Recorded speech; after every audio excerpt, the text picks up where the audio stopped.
Hello everyone, welcome to the early edition of this week's Title Tuesday. I'm Women International Master Anna-Maja Kazarian, and I'm super excited to be hosting this event today and going through this adventure together with you guys.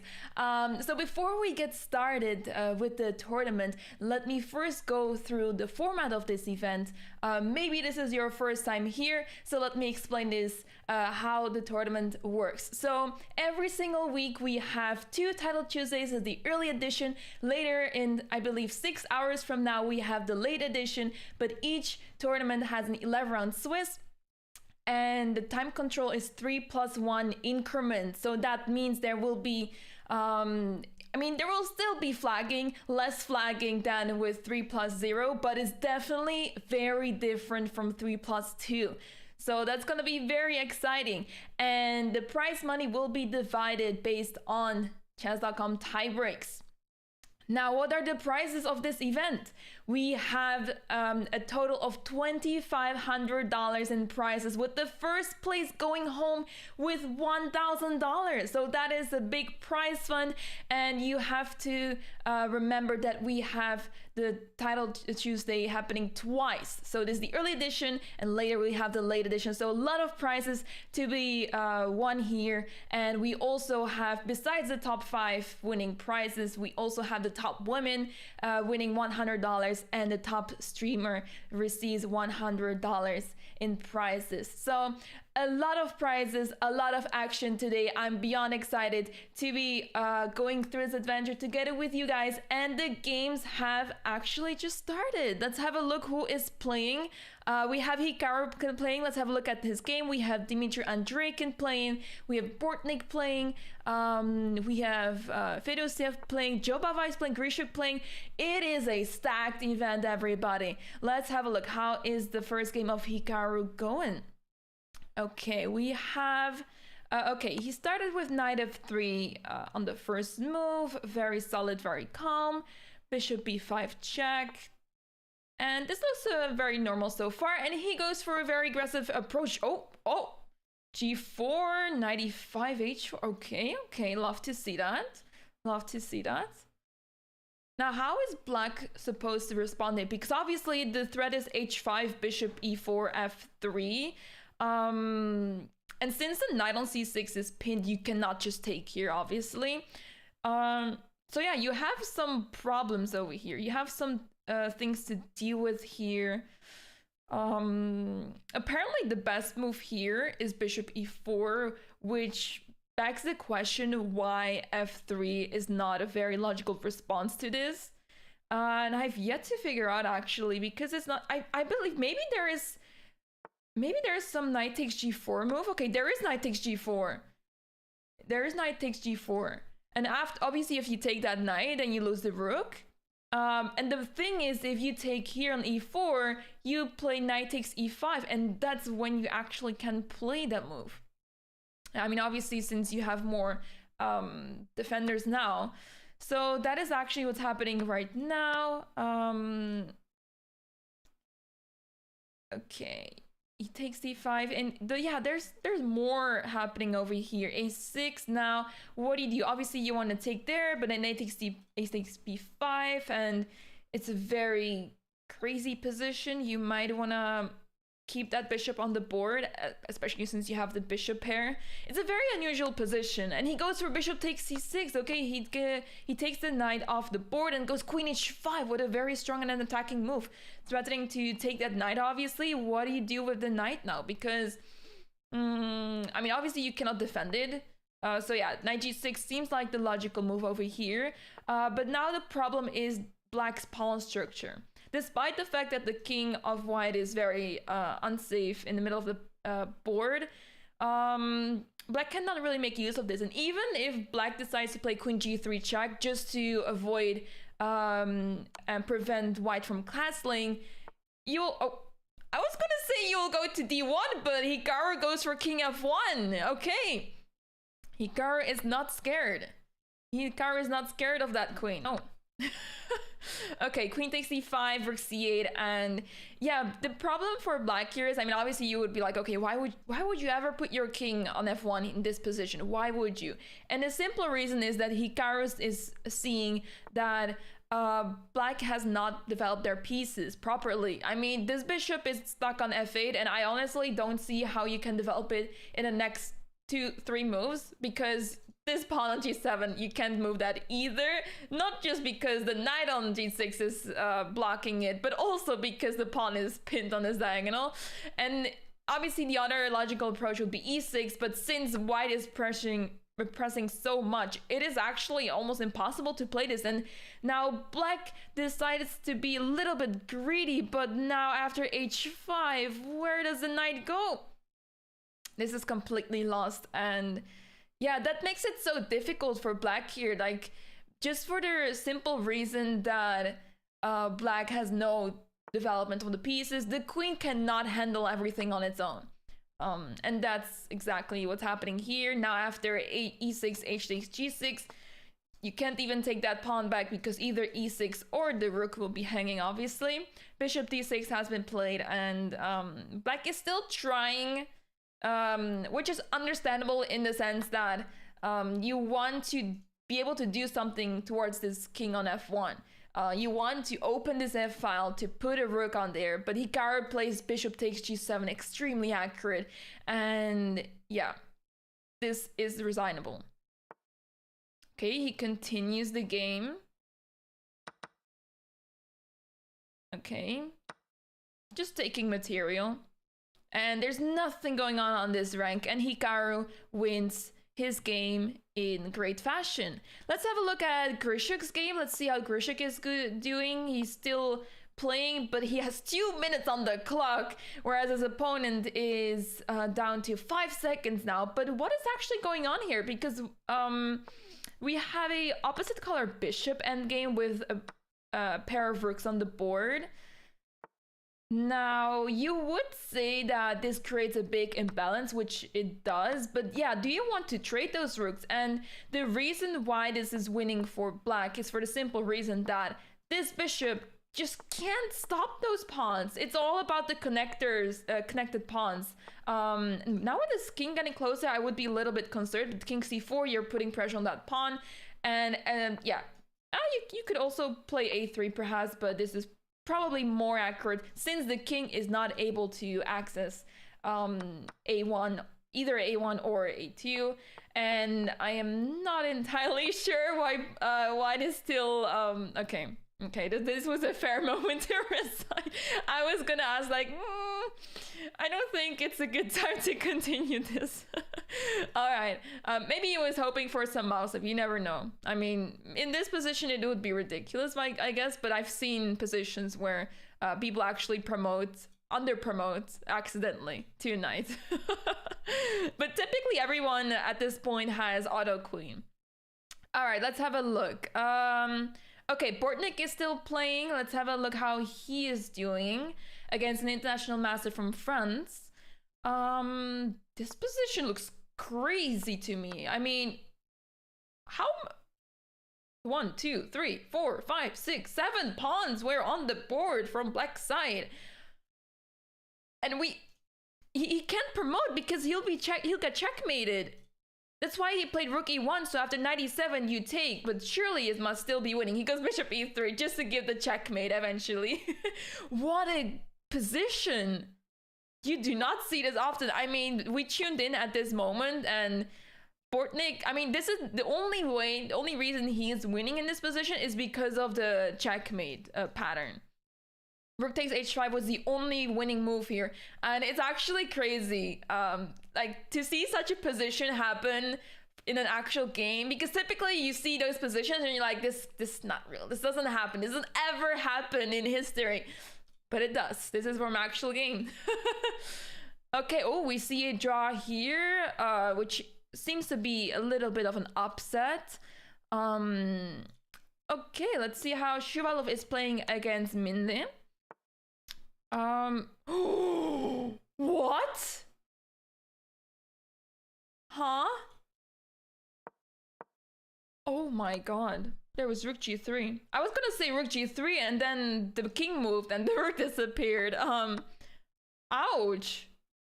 Ouch, that is a huge upset for the player with the white pieces because they were simply winning. I mean, you still have to, you know, you still have to make it happen with 1 second on the clock, but I mean, rook g3 and, you know, it's your game. Wow.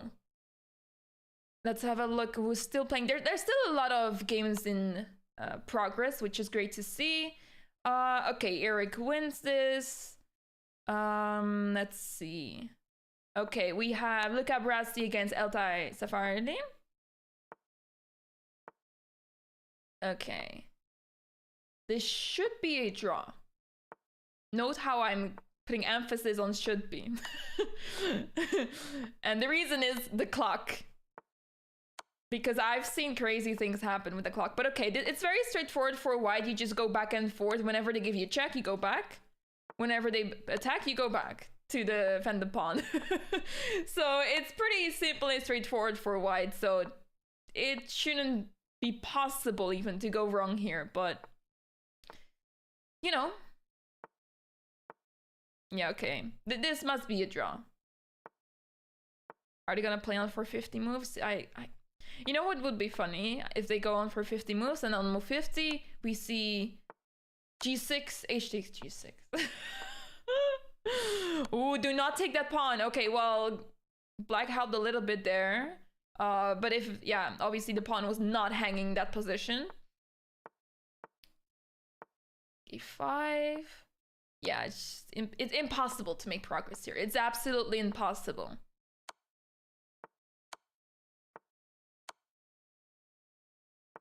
You know what, guys? Since I'm not even 100%, I'm 1000% sure this is a draw, so... Okay, well, okay, we have 2 more games besides this one going on. I'm still debating if we should switch or not. I'm just waiting for the miracle to happen. I mean, they have so much time. I mean, okay, they have a few seconds left, but like, if you have more... Oh! The show must go on, Black said. The show must go on. So what I was going to say is that if you have 5 or more seconds over here in this position, you have more than enough time to make something happen. Actually, to make a draw here, I mean, to not mess up. So if you have less, that's when you are able to, you know, when you should get concerned maybe.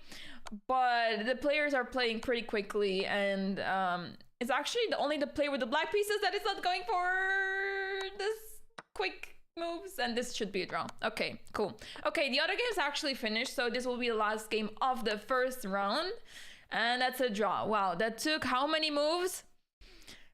Drum roll, 149. In the first round now. There's 10 more rounds to go.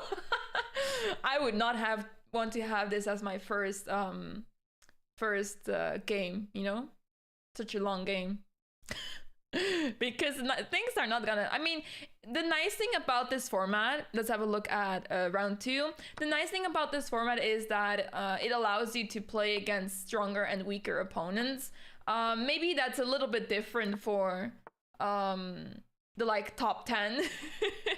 But typically in the Swiss format, how it goes, if you have like a big group of players, like here we have over 300 players playing currently, then you typically like jump up and down unless you make either if you win a lot of games or you lose a lot of games, then you know you play against either much stronger players or much weaker. So all right, let's have a look. We see Grandmaster from Poland, I believe.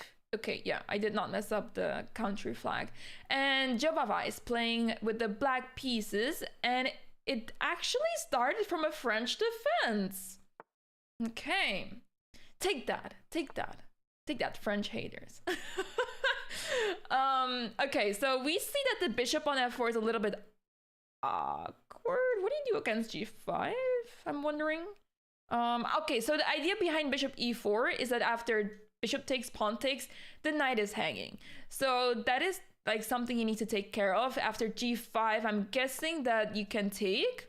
Okay, he goes for g5. So you have to take first, otherwise obviously takes and then you're forked once again. So after bishop takes g5, h takes g5, and then you can go for this line, bishop takes, pawn takes, rook takes. But are you really happy with the white pieces over there? I guess you are, in the sense that your rook is on the 7th rank and black's pawn structure is ruined. But maybe you don't take back then. Yeah, you take on e5. I was going to suggest knight takes e5, because if you're gonna take the piece and then lose the piece, might as well not take the piece and save your own piece.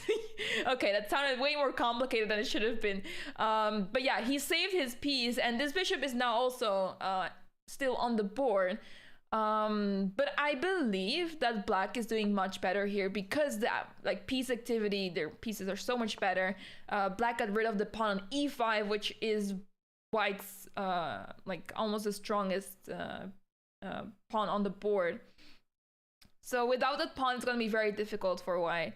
And you will see, like, it will be very difficult for white to create space. This bishop is a little bit awkwardly placed. You may want to put it on e4, but yeah, like, you want to put the knight there too. It's going to be very difficult to navigate here. So I would definitely want to play here with the black pieces. And you might want to push those pawns forward. Okay, Joe Baba goes for the queen trade. He wants to win in style, you know? He doesn't want to go crazy on the king side. He wants to win the game slowly but surely. I like the approach. I like it. Badr is playing from an airport in Istanbul, actually. Wow. Wow, that's really epic. Thanks for the fun fact there. That's pretty crazy. And he's doing really well on the clock as well. He is up to 2 minutes. Oh, knight takes g5. I did not consider that. Bishop h. Oh, the players already calculated all of this. But in any case, a pawn e3 is like a permanent weakness. King f2, you defend the pawn. But I feel like this knight is so strong, and yeah, you just take another pawn there. Like, the pawns will be scattered all over the board. Oh, apparently I cannot highlight the right squares. Rook d4. Yeah, rook d4 is an attempt to keep the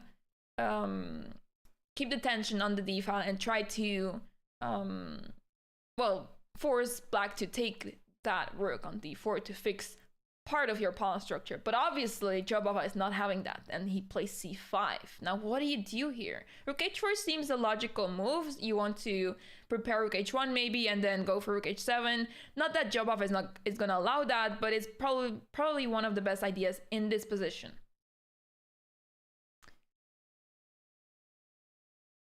Okay, rook h8. Now, would you want to trade? Obviously, trading here, you don't want to, but what else do you have? You're just stuck here with the white pieces. I feel like Jabava is gonna be crushing this game.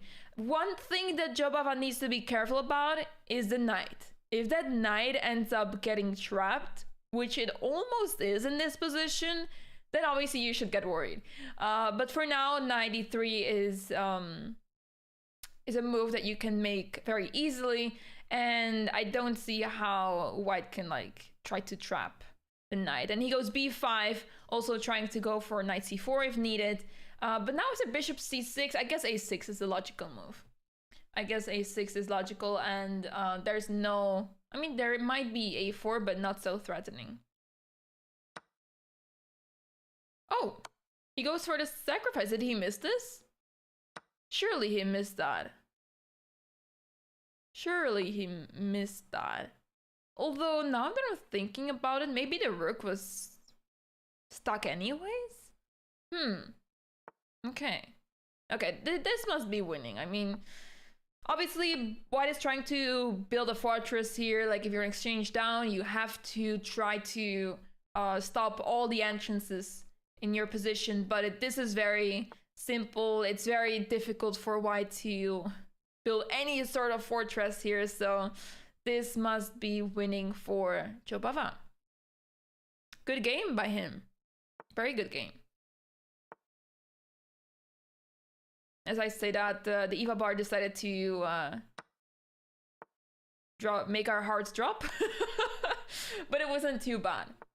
It was not too bad. King e5, rook e3 check. You're just gonna take all the pawns, or trade the rooks over here, and yeah, we see a resignation. Well played by Jobava. That was a very interesting game. Not too crazy, but strike whenever needed. Let's go to Daniel Dubov's game. Okay, what is happening here? Okay, material-wise, it seems to be equal, but look at the position of the king over here. Okay, goes back to g7, but now knight e6 can be really annoying, or your take on f4, obviously. And you always have to deal with knight e6 check, which is really disturbing. Rook c7, you take that pawn. Do you wanna... maybe you have e5? e5, pawn takes, rook takes, knight h7. e5 now. Pawn takes, pawn takes. If king takes, obviously you lose the rook. Okay, he decides to play it slowly, but I think e5 was crushing there.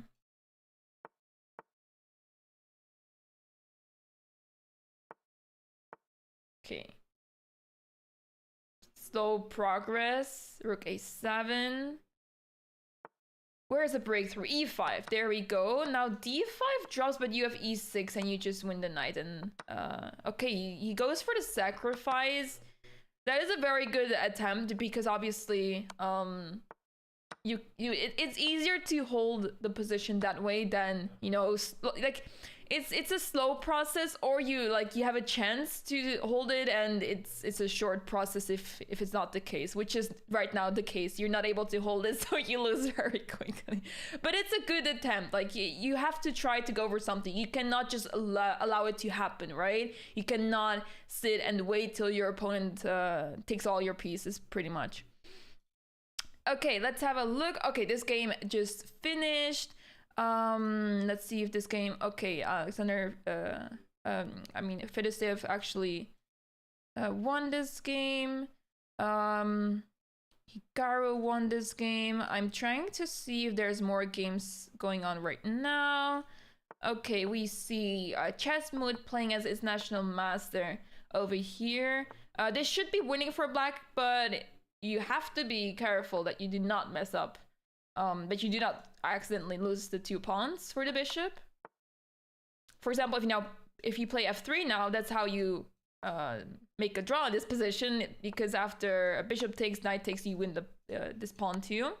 And knight d2, and now bishop b5. Okay, after takes...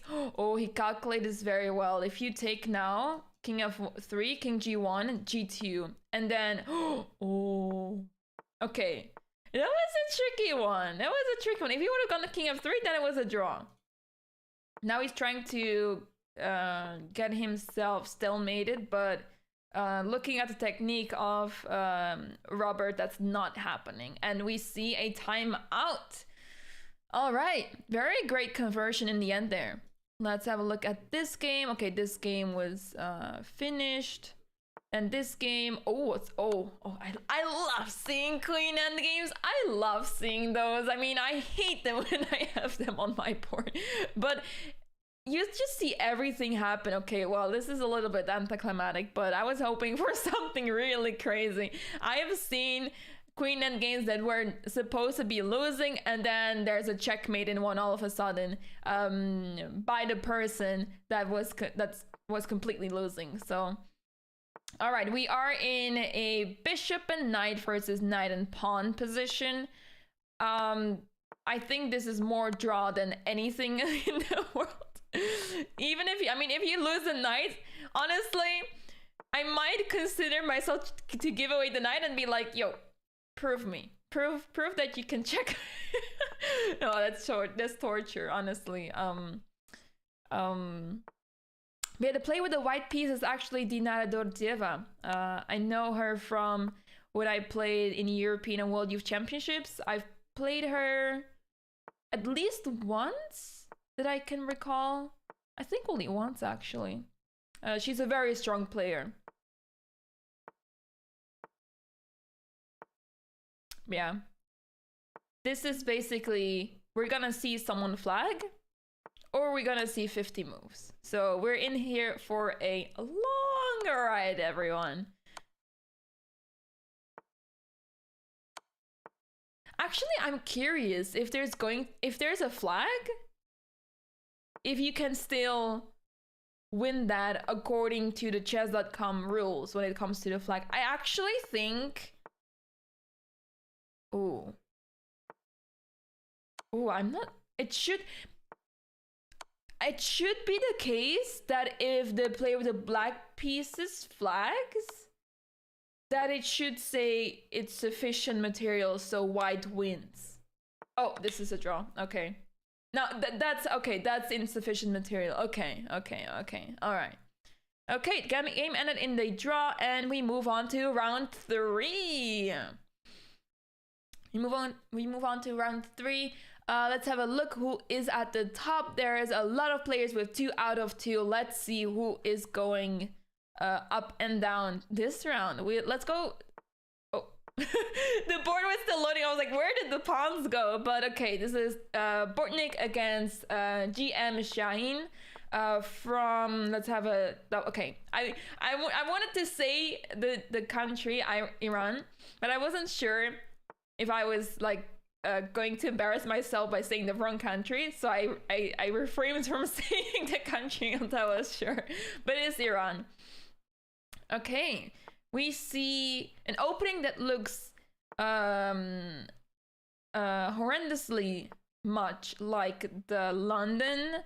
However, I really like Black's approach here. I should take notes here, man. This position is amazing for Black.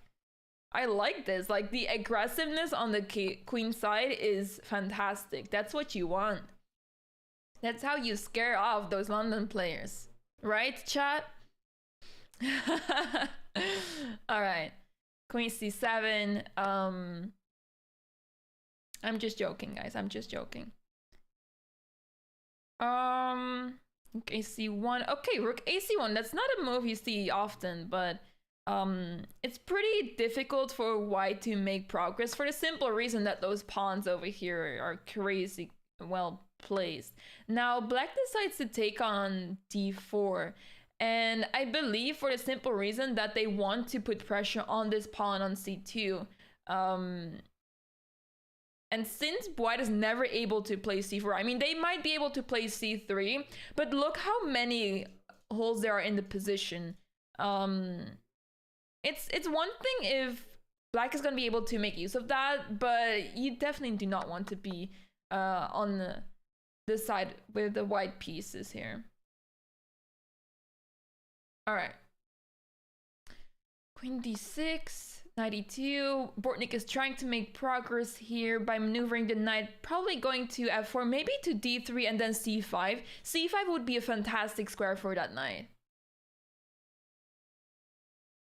Knight g5. Yeah, Bortnik is happy with this trade, I believe. If you can have this knight versus the bishop, this knight is so superior to that bishop for the simple reason that almost all the pawns are on light squares. So, yeah, the problem was it was difficult to decide whether you want to go back or just trade, and he goes for the trade. But I like what black is trying to do here. He's trying to open the queen side, and he's trying to create a lot of play there, so that's really good to see.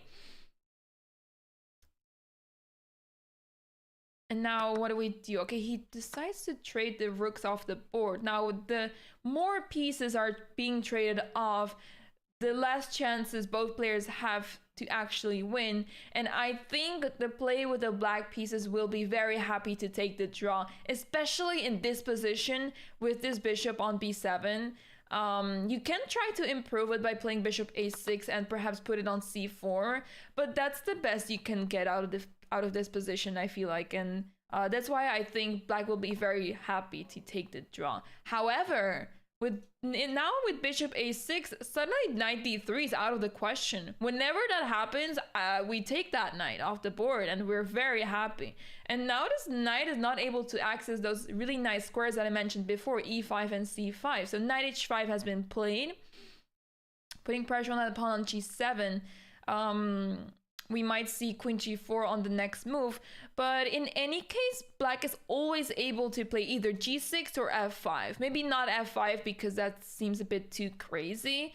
But perhaps queen g4, g6 is a really logical approach to this position. Knight f6, king g7. You can maybe even make a draw. You can make a draw, but knowing Bortnik, he's not going for that draw. He is going till the very end because he knows the game is not over until it's over. And that's exactly right. Rook b1. He's seeing some chances. He cannot access any of those squares over here. Neither b5. But it is a good start to put your rook on the open file. Now black goes for e5, and the idea here is not only to trade off the pawn and create some more space for the pieces, but also to create space for this pawn. The pawn wants to move and promote, and I feel like this pawn on d5 is much stronger than this pawn on a3. This pawn has more prospects, and because white did not take, we see now e4. Now, how is Bortnik going to deal with? Actually, there's knight f5 in the position, so you have to be careful for that. Queen g4 now. I guess queen f6 would be the logical move. But now knight f5! Knight f5! How do you defend both threats? Now queen takes g7, checkmate, and knight takes e7. It's hanging. This was either mouse up or black completely overlooked this. Oh, this is devastating. It was a complete equal position. That is really devastating. And I'm suspecting it could also be actually that he simply overlooked this, thinking that the knight on f5 would be pinned, not realizing that knight takes e7 check would actually be a check. But I also have a feeling it could have been a mouse slip, so we will never know, guys. We'll never know if it was a mouse slip or not. King f6, and yeah, you're completely lost over here with the black pieces. Yep, the horsey goes up and happily eats your rook off the board. King f5, and we might see checkmate in a couple of moves. Rook takes f7. I can imagine Bortnik just calculating where the checkmate is, you know, like he knows he's winning, but he wants to deliver that checkmate. I can see him calculate that. He takes on h6, covering the check on c1. There is...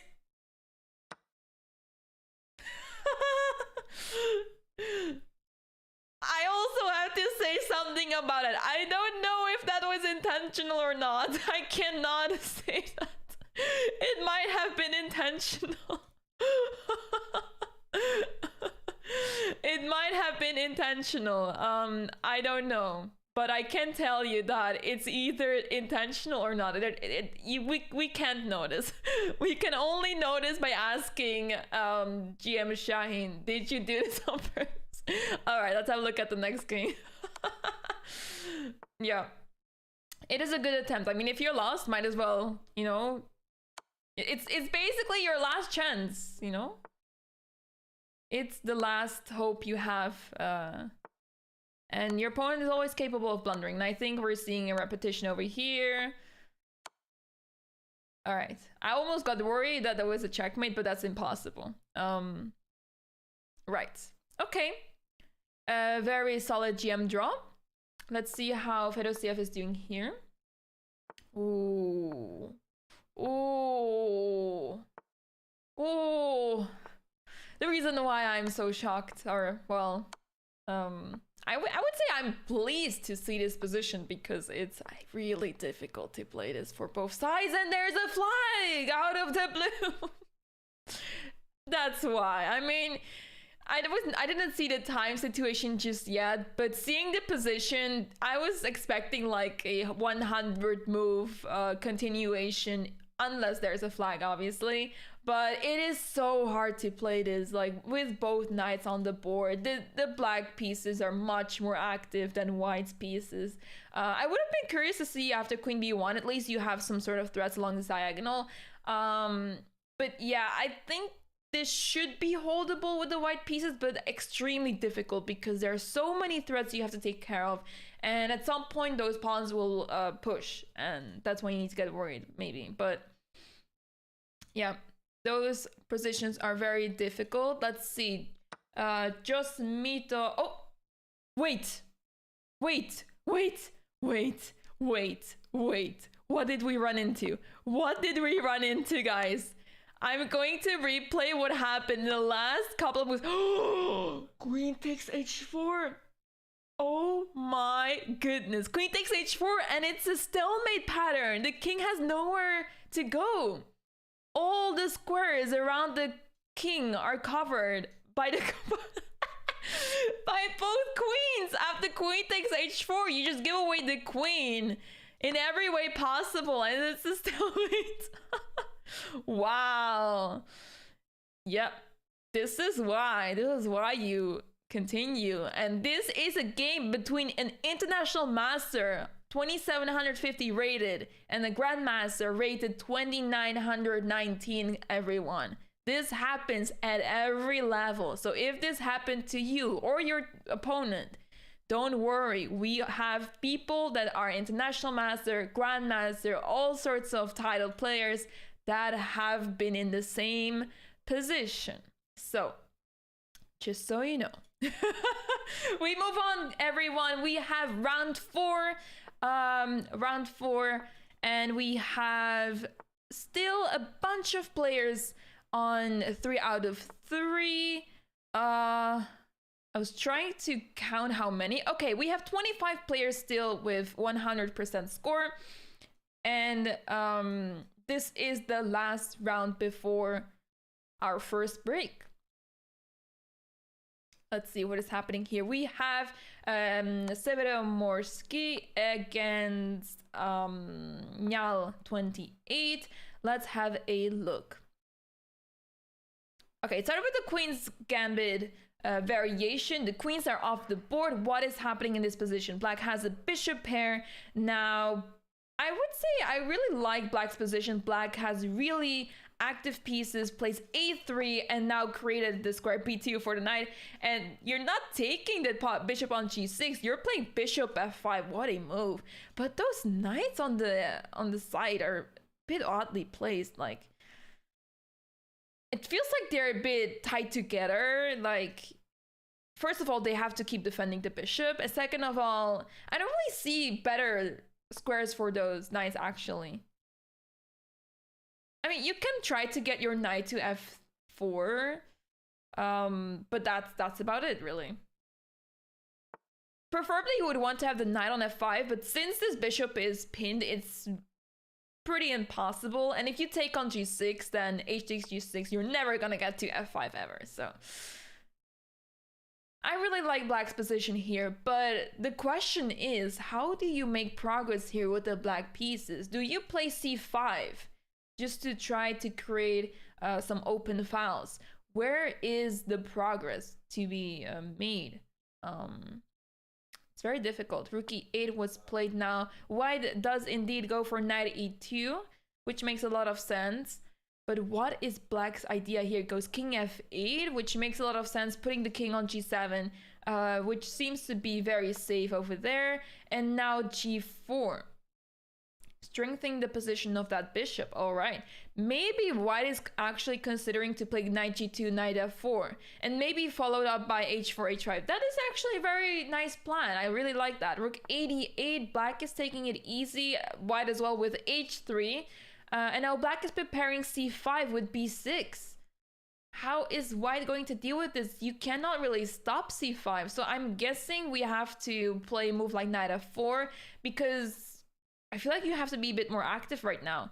Knight f4, and then after c5, you have some pressure on d5, but obviously the rook is defending that, so you cannot put more pressure at this moment. So that's why White goes knight d3, trying to offer the trade. Because this knight is pretty annoying over there. Knight takes d3, king takes d3. Now the king is a very nice central place, so this could benefit White a lot. And I'm still, once again, I'm not sure where the play is for black. Despite feeling that black's pieces are played so much better, it is so difficult to see what black is able to do. You cannot push c4. You actually don't have any sort of pawn push. If you play h5, you simply lose a pawn after knight takes, pawn takes, and then bishop takes g6. And at the same time, white is able to improve their position. So I think black really needs to come up with something here. Otherwise, white will be able to improve their position. It's going to be really difficult for black to make anything happen here. We see the rook maneuvering all the way to c7.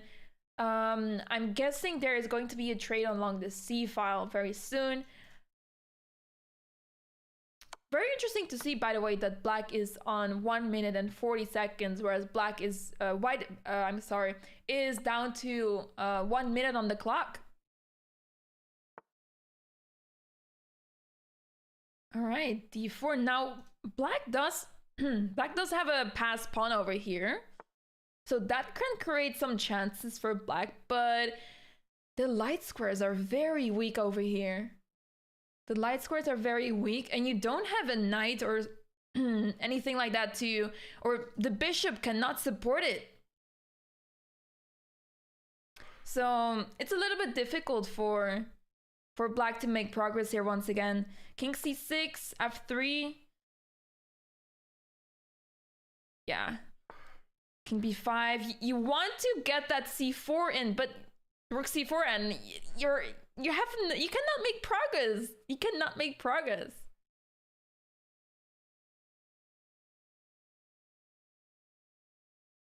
It's a very interesting position. It's very, very unique in itself. The placement of the pieces, bishop f5, knight h4, you would say that white is doing horrible. You're not doing anything with those pieces. But at the same time, what is black able to do here? Your bishop is just, you can call it a pawn pretty much on g6. Okay, bishop c3. Now this rook, okay, it's not trapped, but it is trapped. It is trapped, but it's not trapped. You know what I'm saying? It can go to a4, but what does it do there? I like the bishop on c3. It's some sort of progress. Now, I'm wondering if you're able to play h5 at one point. Maybe that's what black is going for. Rook g8 and h5. Okay, he's not. Now, if you play rook g8, you have a problem with bishop d7. So that's why rook d6 must be played. And both players are just playing really quickly and trying to confuse the opponent in one way or the other. Oh, rook b4? Not just yet. I'm very curious to see how we're going to see one of the players making progress here. It's obvious that white does not want to make Rook takes b3. What a move! It's not the best move, but I'm so happy to see that one of the players wants to make progress. And I'm really curious to see how it's gonna turn out. And I'm amazed that the engine is so happy about white's position, because you would say that those pawns are much better than the one on a4. But the problem here is that you can just take that pawn and play, knight f4 and stop the pawn from pushing to d3. But white needs to be careful still. White still needs to be careful. Oh, the pawn drops, and this one will fall soon as well. Knight b3 check. Oh, okay, does not go for that pawn, but the other pawn drops, and you just cannot get rid of the king on d3.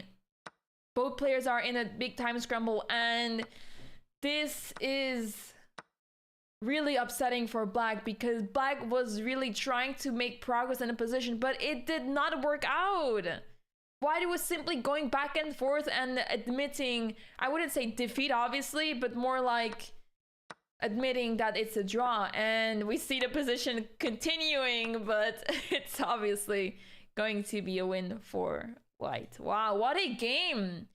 sometimes you have to accept that there is no more than a draw in a position, and that is so difficult. It was such a nice and promising idea, but sadly for the play with the black pieces, it was not meant to be. Let's move on to a different game. Okriak against Vova Chess. Oh, that is a big upset. That is a big upset for the play with the white pieces. The play with the white pieces having the upper hand in this position, and they flagged. Yeah. You would say the 1 second increment is enough, right? If you are playing this ever, this time control, I'm not sure if there's actually people playing in the pool, playing this time control. If you are ever in the position to play this time control, you will not like it, in the sense that it is too stressful. It is way more stressful than 3+0. I can tell you that. I can tell you that. All right, let's see the last game of this round. The last game of this round should be a draw. There is... Okay. I want to say there is no way you can make progress here with the white pieces, but I should maybe not say this. Maybe. I'm getting worried for that knight, honestly. The knight got... I'm getting concerned. I don't know about you guys, but I'm getting concerned about this knight. It might get trapped in the next couple of moves. It might be. I don't see how, but it might actually be hanging. It might be trapped very soon. Okay, we see a draw by repetition. All right. White was trying to avoid the repetition by playing c6. But yeah, it's just not possible to trap the knight. But it looked very dangerous. It looked very dangerous. All right, that concludes round 4, everyone. We are now moving on to a very short break. We'll be back very soon with more action in the early edition of Title Tuesday. See you in a few minutes.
All right, everyone, welcome back to the early edition of this week's Title Tuesday. We have seen 4 amazing rounds with lots of games that were really exciting, and we saw some really crazy tactics here and there. I'm really excited to be seeing round 5 now, starting in just a minute. We see that for now we have 10 players actually with a 100% score. And I also see fellow countryman Benjamin Bach with a perfect score, so really happy to see that. Let's actually as soon as the game starts, let's have a look at his game. He is now playing against Rasmus Veen. I can't recall the what the name is of the play with the black pieces, but let's have a look how this game is going to progress. Okay, we see the Nimzo Indian defense. All right, with bishop g5 line. Now, does black go here for d takes c4? There's c5. There's many moves here. h6 is another move, and this seems to be very solid. Bishop takes f6, gives back the pair, well, the bishop pair basically, so we do not have any bishop pairs left on the board. Rasmus Svein, thank you. It's that simple. Sometimes it's that simple. All right, rook d1. Okay, so it looks, I would pick the white pieces here for the simple reason that it's very simple for white to develop the pieces. Now, as I said, that e5 I think was a really good move, because I was going to say that the bishop on c8, it will have problems developing actually, but now that the pawn is on e5, he can consider playing bishop f5, maybe even bishop g4, hit on that knight on f3. So now the problem that black has to deal with is this pawn on c7. Actually, wait, I didn't realize it's white to move here, and there's 2 pawns hanging. That's probably why Benjamin is spending some time here, because which pawn do you take? And do you even take them? He goes queen takes e5. He is not scared of anything going on this file, because, well, if the knight moves, you will take that off the board. And after queen takes e5, knight takes e5, there is no move like knight takes d5, for the simple reason that the rook takes d5 defends the knight that is placed on e5. So I believe this is just a free pawn, and Rasmus simply misplayed this. All right. Yeah, this seems like something went wrong. I'm curious to see what's actually the move here. Okay, there was a move played, but I'm curious to see. So after d5, it seems to be that knight b8 is the better move there, but it's obviously not a move you want to make. And the pawn with the pawn on c7 hanging as well, maybe e5 was a bit too much, a bit premature. But it's very understandable why he went for this line. Queen b6 was played, trying to keep the tension on this pawn on b2 and make something happen with bishop d7 and perhaps some knight move like knight g6. But okay, bishop g4 is also a very accurate move to play here, because, well, you want to develop that bishop, but also to defend the rook so you can actually move the knight and pose some threats. But with very correct and accurate play here, Benjamin should be winning here already. Maybe it's a bit too early to call it winning, but there's very little compensation here for black for that pawn. And I would say white's plan is pretty clear here. But now the question is, do you want to play bishop e2 or go for the trade right away? He goes for queen d4, all right. Queen d4. Offering the trade. Now, obviously black does not want to trade, but where do you go if you do not want to trade the queens off the board? Because you can consider taking on f3, because, well, the doubled pawns will be very annoying for white. But at the same time, you allow white to play a move like bishop h3, stopping black from putting the knight on f5, which seems to be a decent square for the knight. So that is probably why you do not want to take on f3 just yet. Also, after g takes f3, there will always be moves like e4, giving more opportunities for white to strengthen the position and improve it even more. So now bishop f5 was played, and I'm curious to see what the idea is here of black.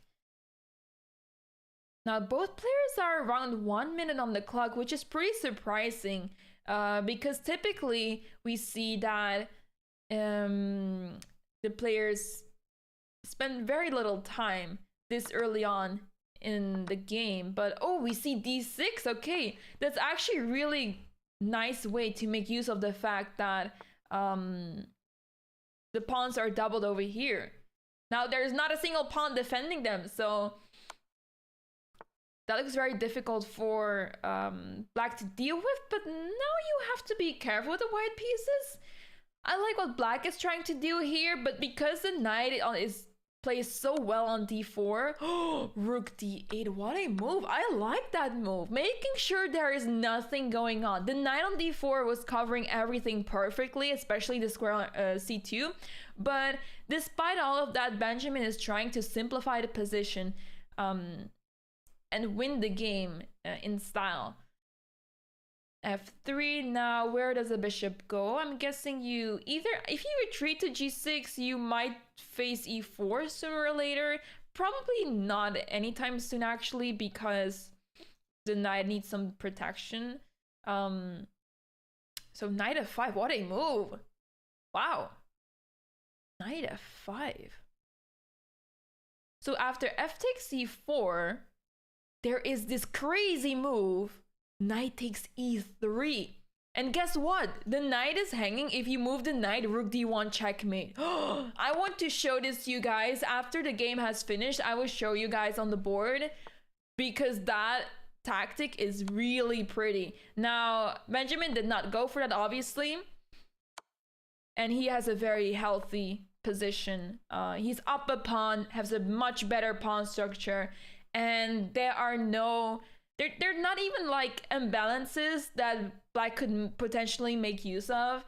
The bishops are on this same light squares, so it is almost impossible for black to defend this. And now with the rook trade, if you avoid the rook trade, you'll face rook c7 and you can resign very soon.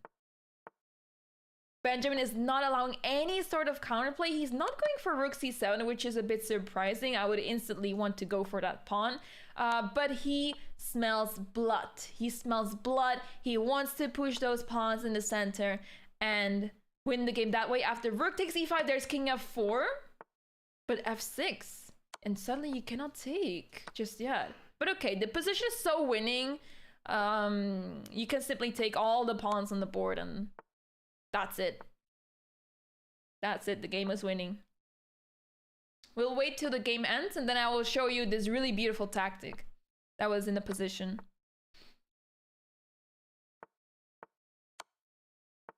Okay. Okay. It seemed really winning at first, but suddenly with this pawn off the board, things are a bit more complicated than they should be.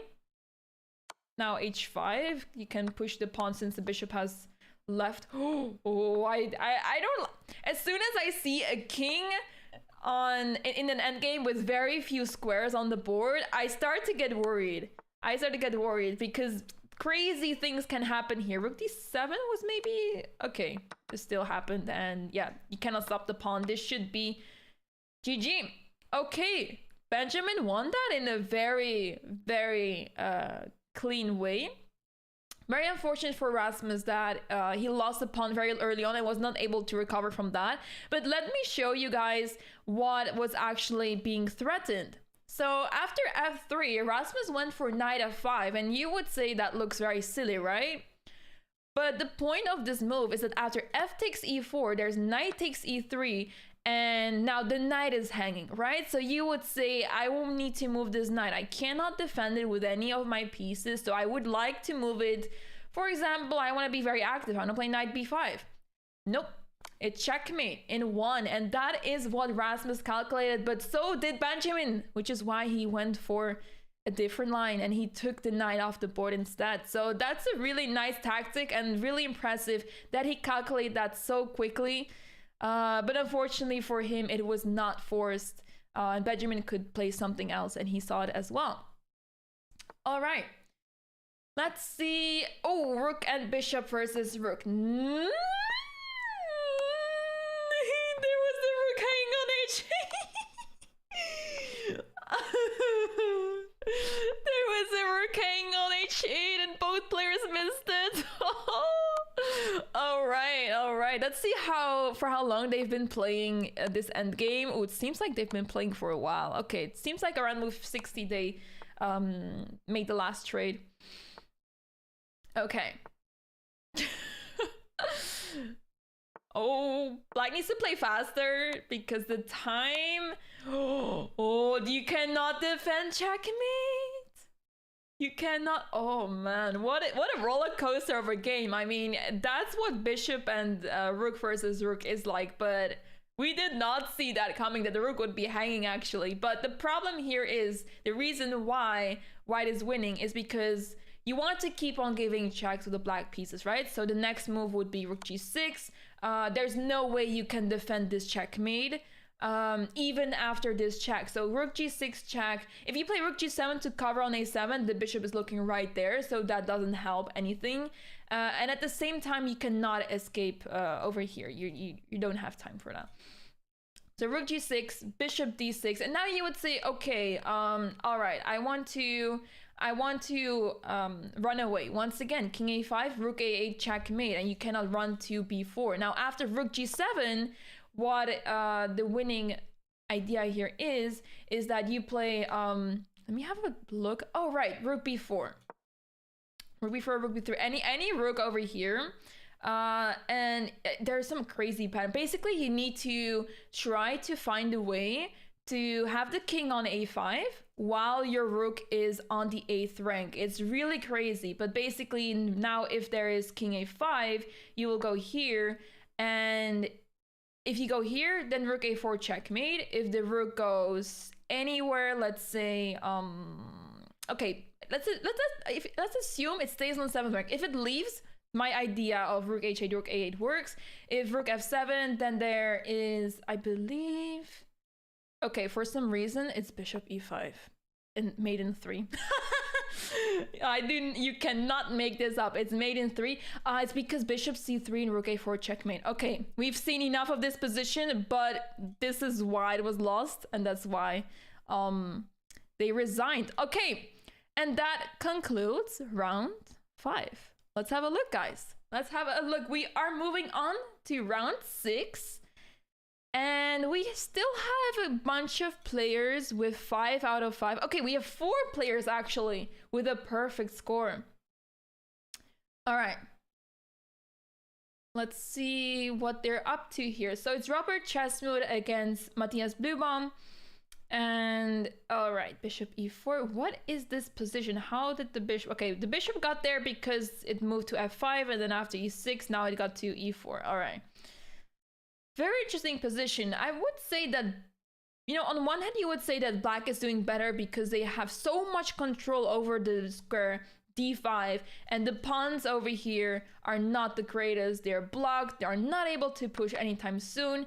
But at the same time, it is very difficult for black to find ways to put their pieces on nice squares. This bishop does not have access to many squares, funnily enough.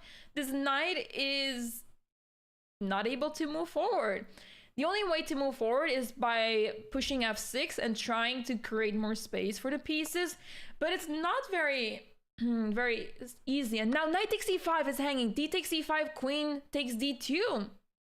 And simply you have a lot of problems here. I mean, not only do you have a lot of problems, but you are a pawn down.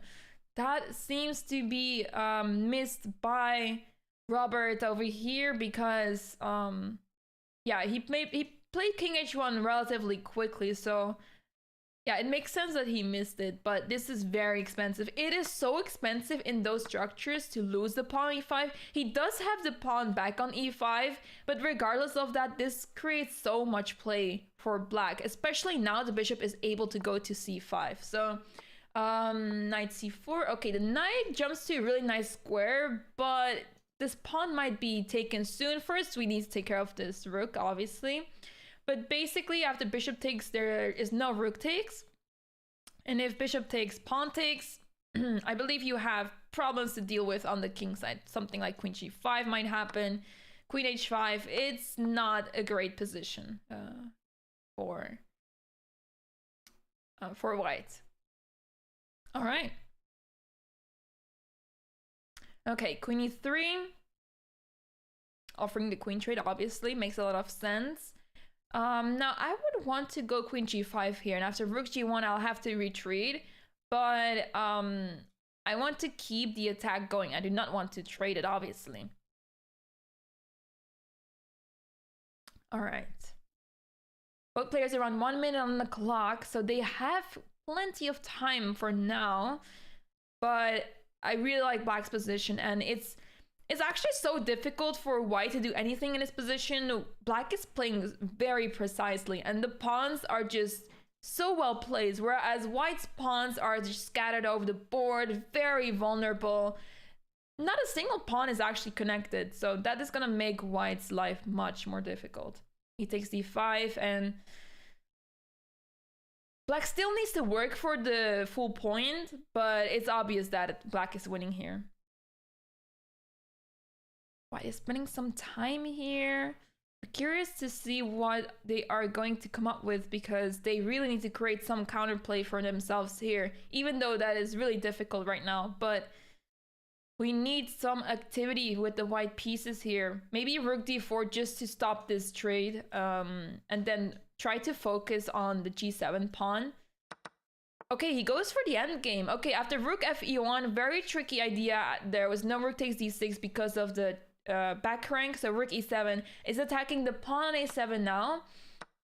Okay, we see a trade, a very surprising one that is. I would have tried to save the pawn at least, because the pawn on d6 actually seemed to be losing, but I do understand the reasoning actually. The pawn was maybe getting a bit too dangerous. All right, we're moving on. This pawn came all the way to d3 now, and I believe there's rook c2, and after rook b2, well, you just take here and then promote. So that is out of the question. Now rook d2, and this must be winning, especially because after king f1, you want to get closer to the rook, right? King f3, king e3 is a nice idea. If the king would have gone to f1 instead, there was rook d1 check and you promote. So that's why f4, king f3 is played now. b5, trying to get rid of that rook on the c file. And what is black's follow-up here? Now, rook d8 check is actually not a threat, funnily enough. We're not afraid of that. But what is... Okay. So black realized king e3 is a big threat. We cannot stop it. We cannot defend the pawn anymore. So they accepted the fact that they have to sacrifice the pawn to win the pawn on a2. And now we're in this endgame, and this should be winning as well. But as I said, you still need to work for that full point. You're not gonna get it just because you're winning, right? You have to work hard for it. And that's why we're seeing this endgame still going on. And oh my goodness. Suddenly it's not clear anymore. With this pawn on h6, black needs to be very careful here. Black needs to be so careful here. The king is getting closer. What is happening? Oh, the king is getting closer, and suddenly rook g1 check. King f7, he cannot promote. There's checkmate. One move made the difference. One move. It was a draw. One move. All white had to do was play rook b7 instead of rook c7.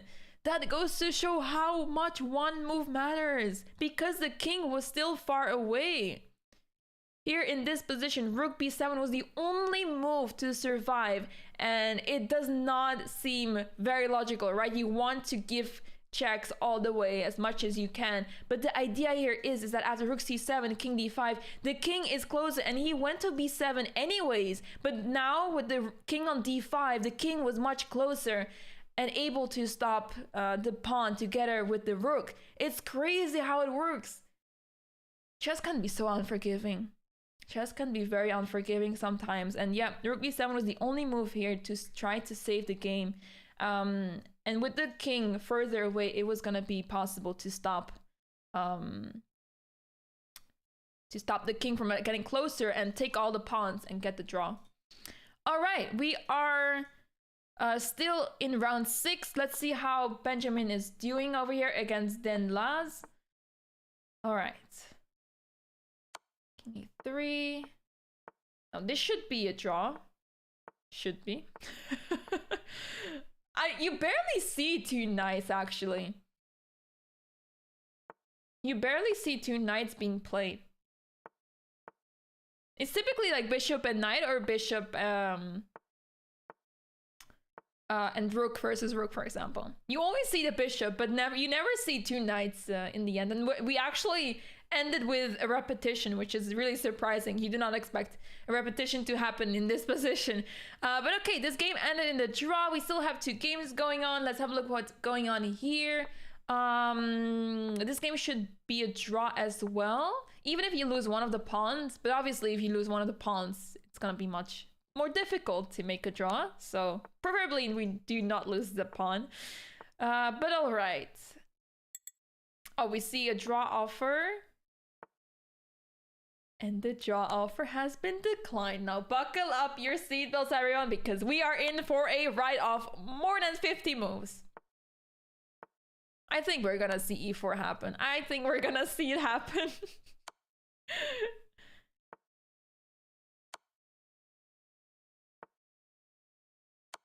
All right, rook a4 check, king c3. Yep, this is all theory. It's all theory. Okay, it's not even possible here for white to make any sort of progress, because whenever you want to push the pawn to e4, this rook will give you checks. And if you move the rook to the e file, the king will get closer and you might even lose. So I think we're gonna see the game finish very soon, because either of our petition or the 50 move rule. Or a flag, because both players are around 3 seconds on the clock. That might happen too. You never know. Okay. F8. Wait. Why did black allow the pawn to be taken? We need to have a conversation, young kid. We need to talk here, because we're in for another 50 moves. And potentially even more, because now e4 is much easier to play. Oh man. Oh man.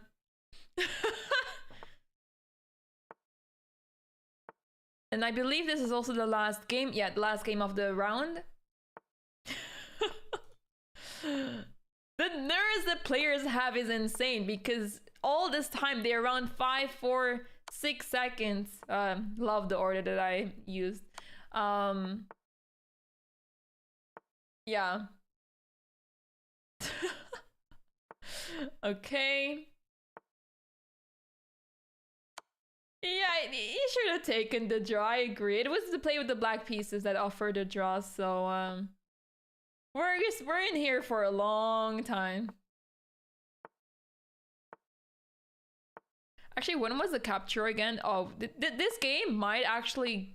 I don't know what the record is in Title Tuesday when it comes to the maximum amount of moves played here, the highest amount of moves. But this might be the record in Title Tuesday. This might be the record. All right. Yeah, there's not much to say here, huh? There's not much to say about this position. I mean, you can only talk about this position so much, you know? Wow!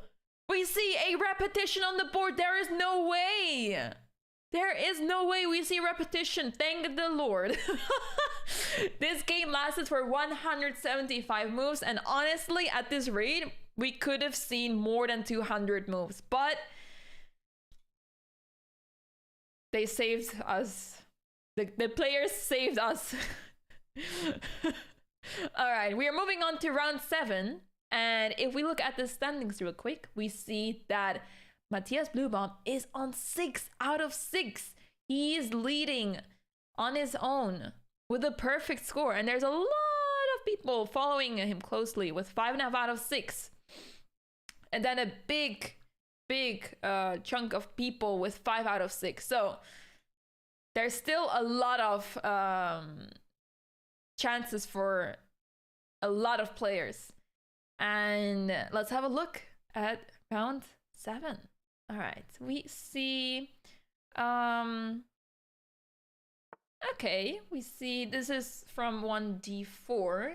The site is all called the Cole system.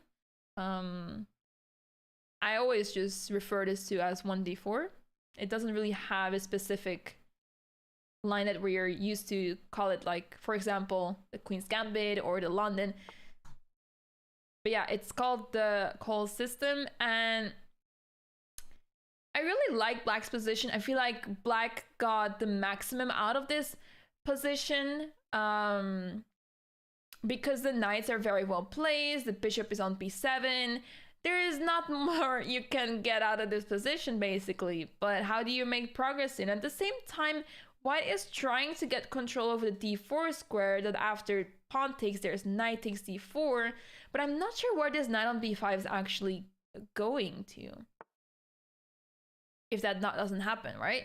Knight g4, putting pressure on that pawn on f2. So now White has to decide, how do we deal with that? Do we take the knight, get it from the board? Or do we go for the defensive way, rook f1? And he decides to take on e4. He gives up the bishop for the knight on e4. Now knight e5. Do you want to trade here with the black pieces or do you not? Takes. You might have problems defending that pawn. However, there's always knight d6, knight c4. And that's what we're seeing on the board, knight d6. After, actually, I was going to suggest rook e8, but that's not possible anymore. But a move earlier, if rook d6, if rook e8, knight d6, yeah, you would have actually lost. Okay, maybe you're not losing material, but more as in you're not able to take that because then you will lose material. All right, b4, bishop a4. Yeah, b4 is allowing bishop a4, so that seems to be helping Black a little bit, but this bishop is not having a great time. With this knight on d6, it's going to be very difficult for Black to make progress. But now c takes b4. If you take on b4, which makes a lot of sense, right? You capture the pawn back. There's queen takes e5, and after queen takes a4, you win the piece back. And Black will have a great position. Not winning or not much better or anything, but just getting out of this mess, not having to deal with the knight anymore. Now, queen takes e5 has been played. So what do you do after move like knight c4? I'm guessing that queen b5 is a very logical move. And after queen takes, bishop takes, knight d6, there's bishop d3, and you're fine with the black pieces. You're absolutely fine. Now, what else does White have in store? Knight takes f7. What a beautiful move. And how do you deal with this? Because suddenly it's not so clear. Obviously, if you take with the rook, rook takes d8 and you lose the rook. If king takes, however, what happens after king takes f7? You trade the rooks and then go queen takes a4. But instead, he goes for rook c8. That is so beautiful because after knight takes e5, you're getting checkmated on the back rank. Wow. Now, how does White deal with this? You almost have to move the rook. But where do you go? Rook b1? Getting very complicated over here, and Matthias is spending some time on this move, which makes a lot of sense. So rook b1. or rook e1 works similarly. And now what? Because if you take, obviously the bishop is also hanging and your king will be in the open, so I don't think that's what Mishonik wants to go for. Queen c3, all right. So now we see the queens being traded off the board. Now knight g5. Which minor piece is better in this situation? Because you would say that this bishop, he has a lot of access to many squares, but this knight can be really, really annoying. So I would take the black pieces here just because my bishop has a lot of squares available now, but black should still be concerned about this knight. Look how it's easily able to maneuver. It might even get to d4, and I think once it gets to d4, I think that's when black should start worrying, because how do you counter the knight on d4? It is going to be extremely annoying. Rook c7, okay. g5. Okay, with the rook on c7, I'm not so sure anymore. This might be really difficult for black, especially since the bishop on a4. I mean, you always are able to play b4 to free the bishop, but you're not in a very comfortable spot there. Rook e5. This knight is going places. This knight is going places, and knight g3 now. Yeah, I really like the move rook e5 because the knight doesn't really have access to many squares anymore. Now rook b1 has been played. Bishop e8, rook a7, and now this other rook might get involved. But first, it's black to move. And both players are around 15 seconds on the clock. They gotta speed up. The position is not so clear yet. Bishop g6, very logical move, I have to say. Now rook c1, how do you counter rook c1? In any case, you always have rook e8 or bishop e8. But you do not want to be in that situation. King f8 has been played. Knight e2, he wants to go to d4. Rook e7. It's getting very shaky for black over here. King h2, the king is getting closer, and now the king is able to at least escape the 8th rank.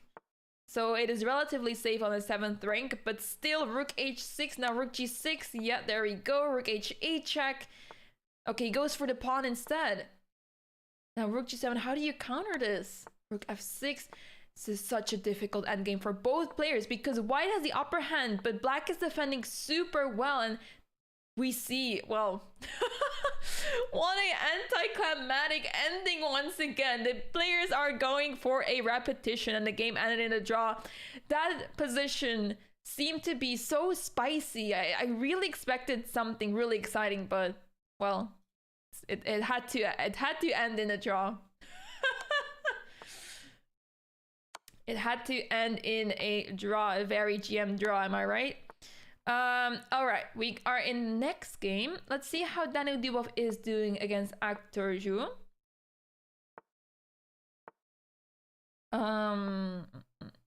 King e2, queen c1, f3, okay.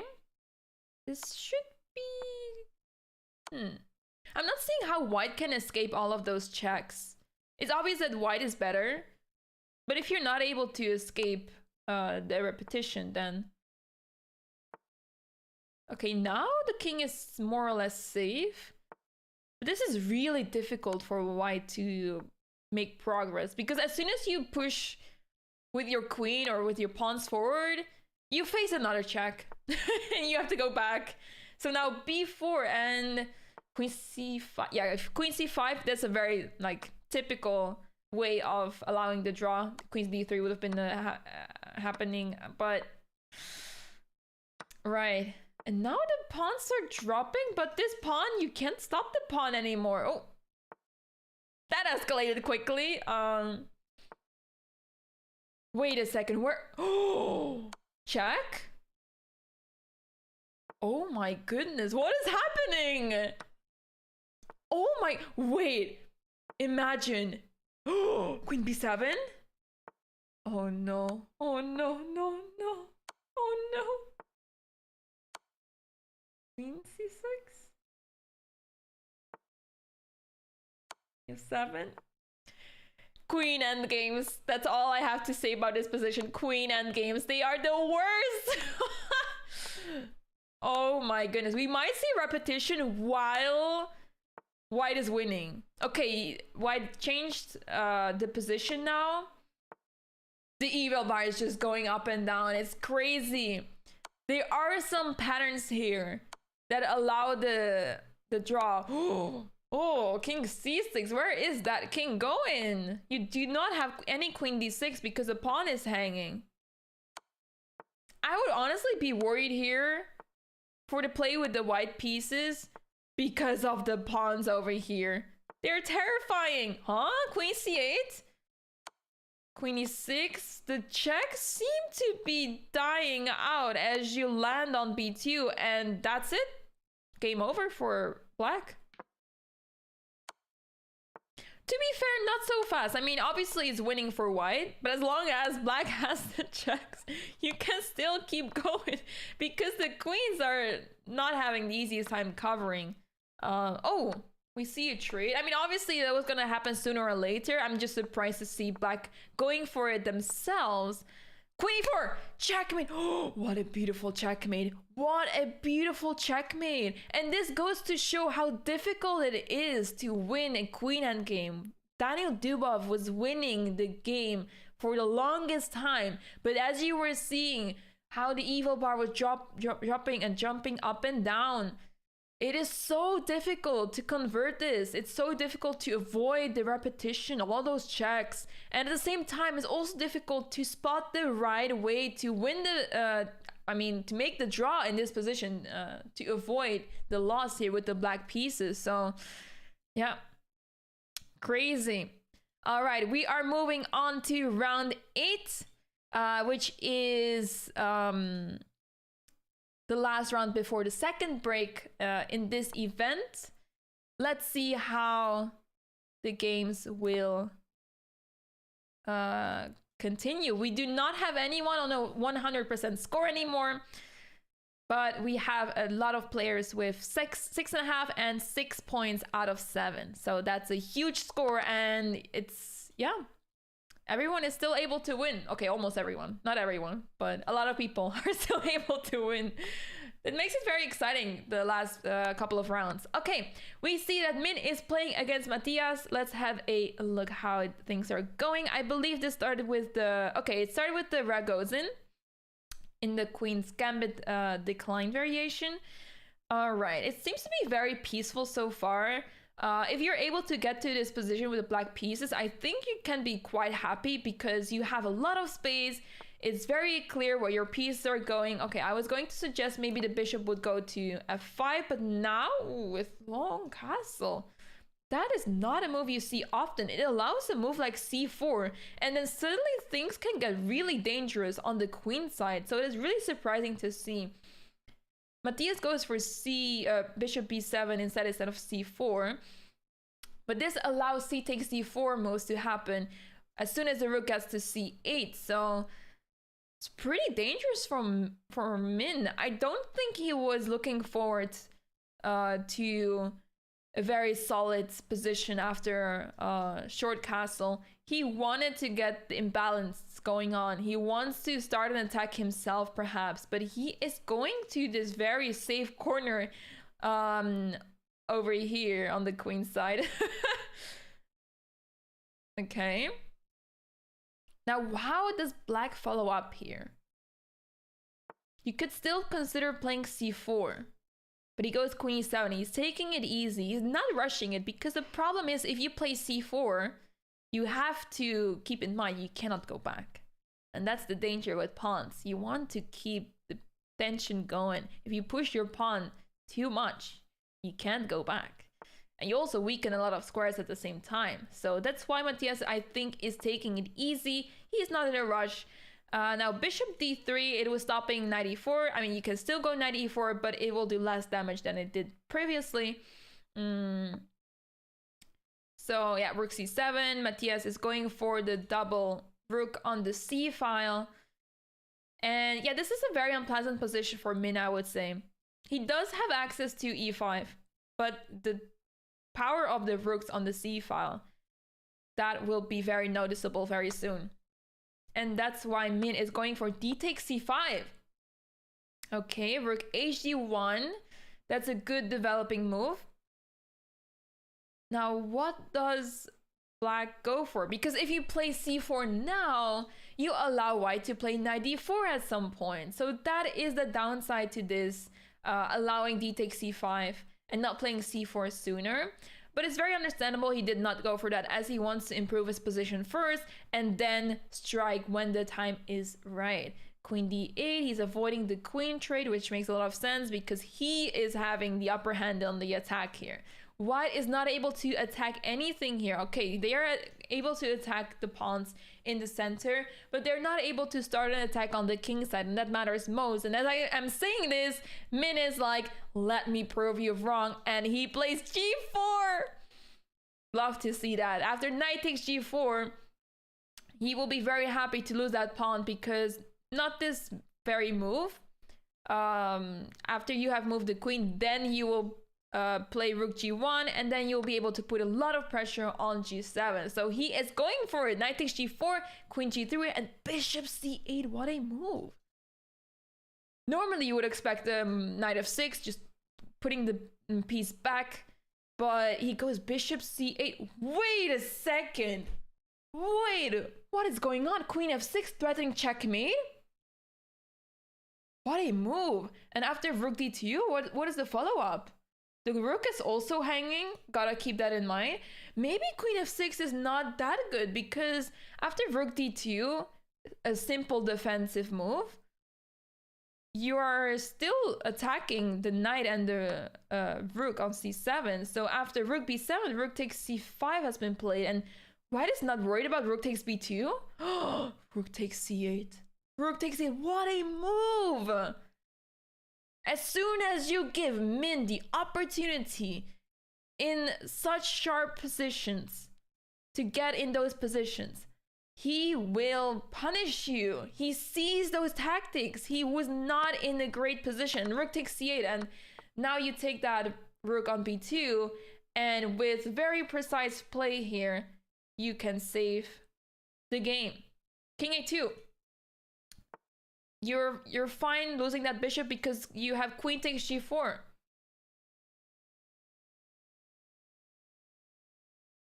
We should absolutely rename this line to Min g4 attack. We should absolutely rename that, because that move really changed things in the position. Now knight takes e3 is more or less a desperado, but wait a second. Wait a second. Not so fast, everyone. Queen c4 check. What is going on? Oh my goodness. Oh my goodness. Queen a4, and now a3 is offended. What is going on in this position? Min is down to 3 seconds. He really needs to speed up now. This is absolutely madness. Knight b1. Rook c4. Okay, rook d3. Oh no, what an upset for Min. He flags in a very complicated position. It is not clear who is doing better here. It seems like Black has the upper hand, but there are ways for White to manage and hold the game, but it looks almost impossible. What a game. What a game. After queen a5, instead of rook c3, the crushing idea here was queen c4 check. For the simple reason that after rook b3, there's queen e2 check, taking the knight off the board, and Black is up 2 pawns. I wanted to say a couple of pawns, and then I got worried there was only 1 pawn. And after king b1 or king a1, you always have queen f1 check, and you win the knight as well, like that. What a game! It was going back and forth, and it's so upsetting for Min to lose on time like that in a position that was still not very clear. Wow. Incredible. Okay, we have shield 12 against Mishyanik. And okay, this seems to be winning. King moves, rook g8, you promote. And there's no such thing as fortress in this position. Unless... I don't think there is a fortress. You just have a passed h-pawn and you can easily win with that. Or like this, king e8, queen c8, checkmate. You love to see that. You don't even need that pawn. You don't need that pawn. You just win with queen c5 and the rook is pinned. If you move the pawn, we just take that and then win the rook as well. If you move the king, you lose the rook. Wow. You love to see that. Okay. Okay, this was a draw. Okay, we have a game between Anton Nemchenko and Bogdan Diach. That ended in a draw. It didn't show me that it was a draw until I realized like, there's nothing happening here. Okay, let's see. We still play. Okay, we have a game here.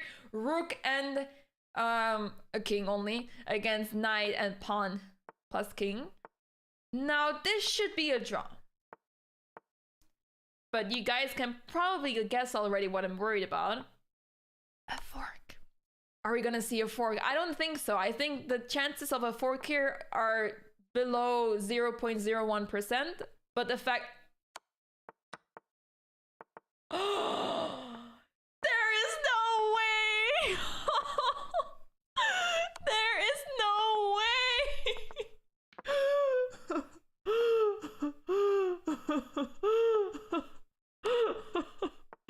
There is no way that just happened! This is a formal apology to Evil Morty 23, National Master from the United States of America. This is a formal apology from your host on this channel. This should not have happened.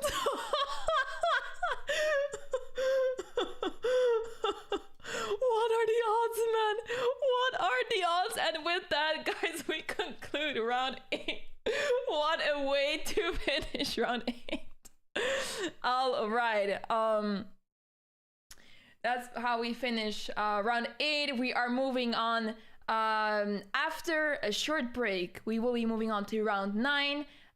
So stay tuned, don't go anywhere. There is more action happening and things are heating up in the last 3 rounds of the early edition of this week's Title Tuesday. Stay tuned.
Welcome back, everyone, to the early edition of this week's Title Tuesday. We are going to round 9 very shortly. We have had 8 rounds with some crazy games, the most unpredictable endings, and we are going to round 9 very shortly. We have 3 rounds left in the tournament, and we have Matthias Bluebaum leading alone with 7.5 out of 8, and followed by a few players with 7 out of 8, and then there's a lot of players with 6.5 out of 8. So there is still a lot of chances here in the last 3 rounds. Anything can happen, and the games have started. I would say that they are about to start, but they started just now. Let's have a look at Matthias Bluebaum versus Fedosiev. Let's have a look.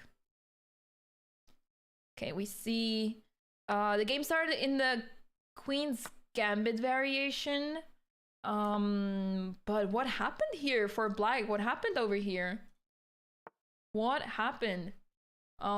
This seems like a very unfortunate series of events happened for Black. Black does have the pair of bishops, but I would be very concerned about the king situation here. F5 has been played.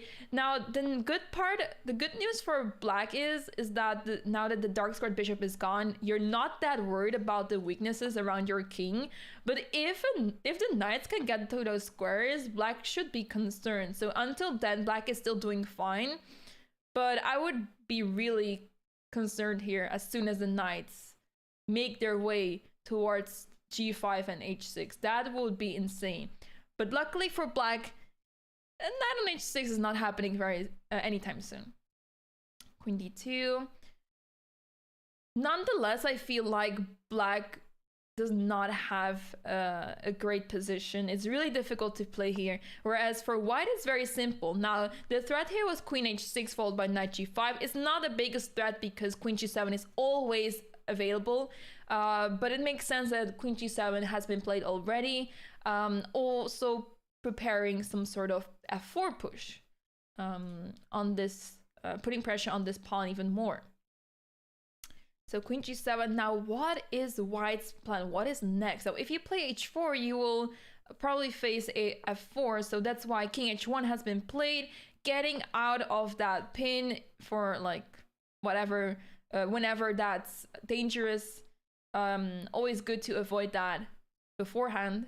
Queen g5 now. Where is the queen going? I'm assuming he wants to play Queen h5 followed by Knight g5 and put some pressure there, or just simply threatening to take the pawn. That's also very much possible. So yeah, how do you defend that pawn? If you play f4 now, okay. Yeah, that seems very logical. Bishop f5, okay. Yeah, I think White is more than happy to trade those bishops off and be left with those 2 knights over here. I think the knights will be doing a great job at attacking. However, Black is always able to play bishop e7 after the trade happens. But instead it goes for f takes g3. Okay, very interesting decision. Now, what's next? Do you take there on f5, or do you just play bishop e7 right? I don't like bishop e7 right away. Knight e7, he's offering the trade. He's offering the trade, so I'm expecting queen takes g7. There we go. King takes g7, and now what do you do with the bishop? Do you go back, or do you trade?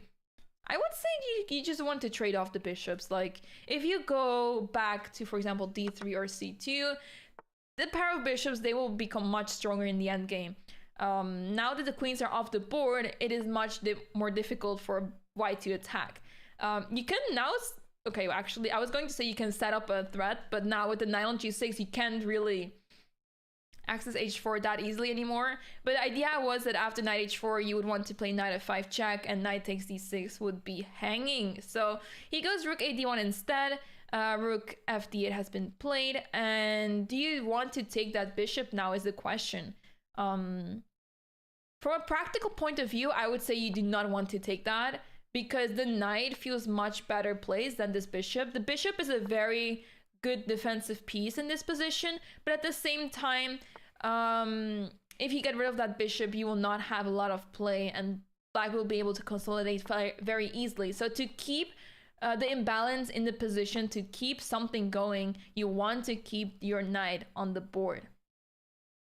So now bishop f6, there's a lot of pressure on this pawn, but because of the good placement of this knight, this pawn is very safe, and there's not gonna be any sort of attack here, because if there's a move like c5, you can always play d takes c5, and you do not have to worry about your rook hanging on d2 because it's defended very well. So, all right, b4, h5. Now this pawn might become a big weakness unless you get to h4, then you should be fine, but he's not going for it. He goes knight e7. I believe he wants to play knight d5. Or at least defend this pawn on c6, that's for sure. But now c5 is actually possible. I was going to say, c5, and now we can see a lot of trades here. And this game must end in a draw. Or should I not jinx it anymore? I don't know anymore. Okay, now the pawn drops. So knight f4 was threatening knight e6 check, losing the exchange. So that's why knight takes h5 needed to be allowed. d3.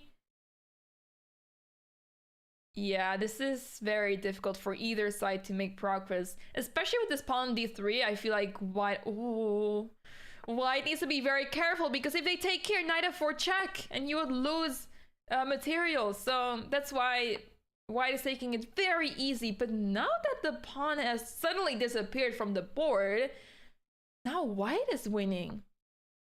But once again, it's not super simple, because the pawn you're up is not moving anywhere. So it's not that straightforward. Rook e4. Now what's the plan here? Do you want to play knight c6? Goes knight b5. Okay, you want to get rid of that pawn over here. Makes a lot of sense. Rook a4, offering the trade. Now you'll be able to take that. Now black is going for some counterplay on the second rank. Ooh, knight e4. This is problematic, because there's always rook takes d4, and oh, all the pieces are tied together. The knight defends the rook defends the pawn, and yeah, he's sacrificing the knight, but now check, and okay, we have 3 pawns versus the knight. This is interesting. Okay, the pawn, you could not save that pawn anymore, so that's why it's gone now. You couldn't do much about that with the white pieces. So rook d4. Now this should be a draw, but I've seen crazier things happen. We are not doing that again. I am quiet about the knight. Okay, see? I'm quiet about the knight, and it worked. The knight has disappeared. And white is fine. All right, this is a draw. This is a draw, and it was a very exciting game. It was pretty exciting for a game that ended, you know, very peacefully. It was pretty exciting. So, okay, the most of the players at the top have won, and this is Hikaru crushing it in the end game. Now this is absolutely winning, but black is still playing on. Okay. I mean, okay, good. Let's go next game. Oh, this game ended. Wait! No!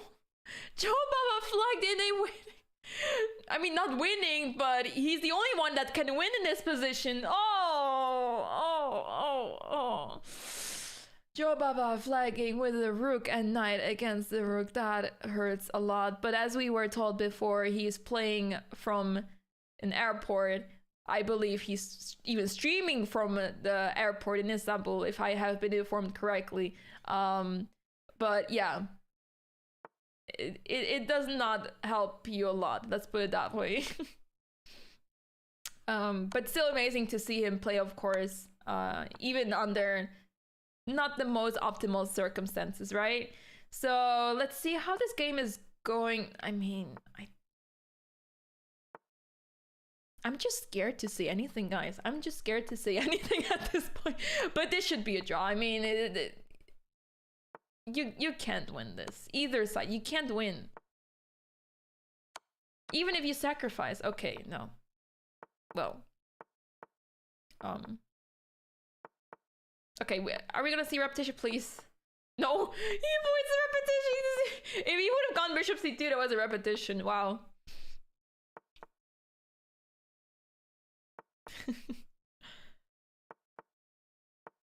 All right. At some point, you're just gonna like treat this as comedy, you know? You know, it's art in a way, you know? Like the king came all the way around to this point. It's kind of beautiful. And it's going back. Pause champ. Threefold repetition. Yes! Draw by repetition. Told you we were gonna get there. 50 move roll. Who? Okay, we move on to the last game of this round and we see rook. Endgame. That's it, rook. Nothing else, it's just the rook. Typically, whenever we talk about rook endgames, it's about rook versus rook and some pawns. But this is just a rook. Let's see if white can deliver the checkmate. I'm 99.999999. No, I'm kidding. Who am I kidding? I'm 1000% sure white knows how to checkmate. But now we'll never know. We will never know, guys, if white was able to checkmate or not. We will never know. How unfortunate. Okay, we're moving on to round 10. Round 10, and suddenly it's getting really close at the top. Matthias is still leading, but together with shield 12 on 8 points out of 9. So let us see. They're playing against each other. That's a huge matchup. Huge matchup. Let's see. This is the Nim zone. We've seen a couple of... we've seen a lot of 1d4 games today. They really like me. The players really, really like me. I'm kidding. They don't care. Let's have a look. C5. Okay, that's it's a nice approach to this position. If d takes c5, bishop takes c5, and your pawn is not happy, but you can always play knight d4. Let's see what Matthias decides. There we go. I predicted all of this. And now I guess you can put more pressure on this knight by playing knight c6 or queen b6. Knight c6 makes sense. You do not mind trading. That gives you more and more space and maybe even like more solid position. Queen f2, okay. That's an interesting way of defending that pawn. Well, knight and the pawn on e3. Bishop d7, okay. Knight c2. Nothing too crazy going on, putting pressure on that bishop. Now the bishop probably will go to... Oh, I was gonna say c2, but b1 is even more safe. So what are the ideas in this position? I would say that white clearly wants to attack on the king. Typically, in the isolated queen's pawn position, you would want to put pressure on the pawn and win it eventually. But I can see white going for an attack here, actually, which is kind of interesting because typically with the black pieces, you want to start an attack, distract your opponent by allowing them to attack the pawn on d5. But I feel like the rules are reversed, except the pawn on d5 is still there. So I see more chances here for white, honestly. But black is doing a great job consolidating this position, and it's not so simple suddenly. Rook a2, he's trying to maneuver to c2, I believe, but then the bishop is still hitting that pawn on a3, so... Not so clear. h3, I believe he... does he want to play f4? No, right? If you play f4, there's always going to be knight e4 problem, so I don't think he wants to go for that unless he's confident that kicking the knight from e5 is going to benefit him a lot. And maybe he could push with f5, but I think that's too much. It's weakening way too much. You cannot afford that. Maybe knight f4 is an interesting idea. He goes queen h4 instead. Okay. Now with the pawn on g6, suddenly the bishop is not able to threaten anything along this diagonal. I really feel like we should include one of the pawns to get rid of the strength of this pawn chain that is over here. They're defending the pawn on g6 super well. as well as the king. Knight c6 now, king h1. Okay, white is waiting it out, which makes a lot of sense. Knight takes d4. Okay. Yeah, so far so good. Very peaceful position. Not too crazy. White really wants to attack, but is not able to. And at the same time, black is doing a fantastic job. Knight h5, and look how vulnerable this king is on h1 all of a sudden. After e takes d4, there are so many holes in white's position here. Oh, king g1, and there is bishop b5, and the knight is trapped. The knight is trapped, and if you go bishop d3, takes, rook takes e2, and your bishop drops as well. And if you try to defend, with king f2, then I believe you run into the same problem. So if you take here, then rook takes. You do not take right away. Bishop g3 check. Take that,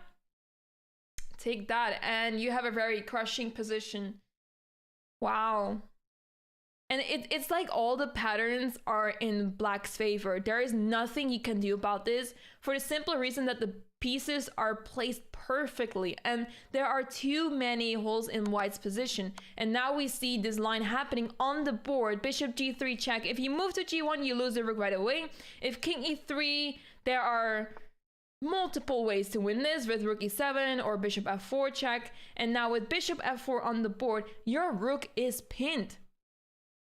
So after takes, knight takes, you will lose that rook. And the most unfortunate part of this entire position is that there's always rook c1. With or without that bishop on the board, your bishop will lose. And Matthias is in big trouble over here. He's not able to recover from this.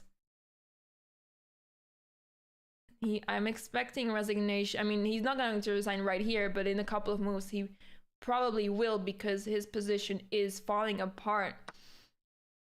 Takes on e2 now because the king is out of the pin. And this is the final chance to threaten g3, but there's knight d3 check. Either winning the exchange or you're trading off another piece, and black is completely winning. No question about that. Okay, so they're still playing, hoping for a miracle to happen, but I cannot even think about a miracle. h6, making sure there's not any checkmate like that. Yeah, this is devastating for Matthias, obviously. He was leading throughout almost the entire event, only to go down in round 10. That's pretty devastating, if you ask me. And it also explains why he's not resigning, because he does not want to. Imagine with the rook on f6, you can suddenly give away the rook. Oh man, that would have been funny. If this rook was an f6, you could give away the rook, and then it's a stalemate. But obviously the rook is not going there.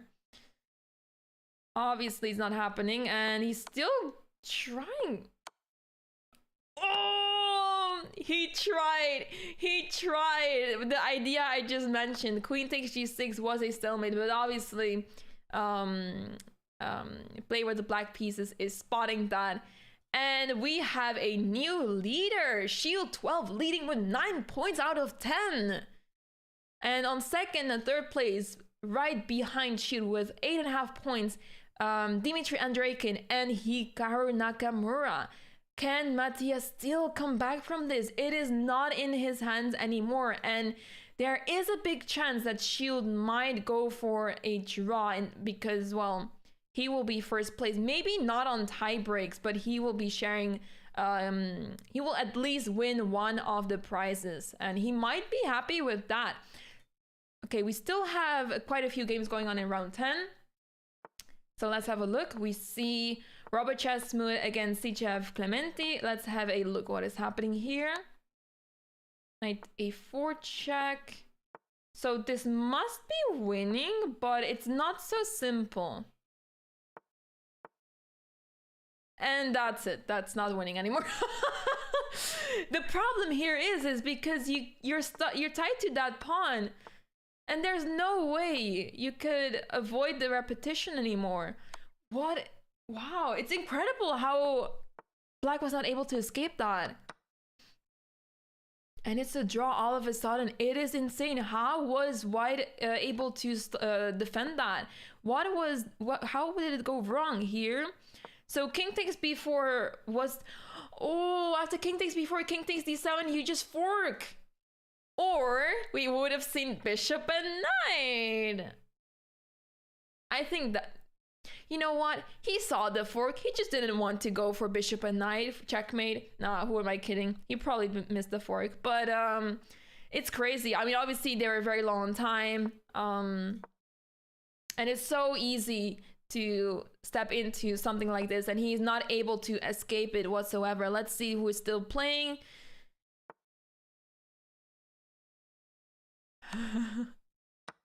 Oh, and this is a draw. Okay.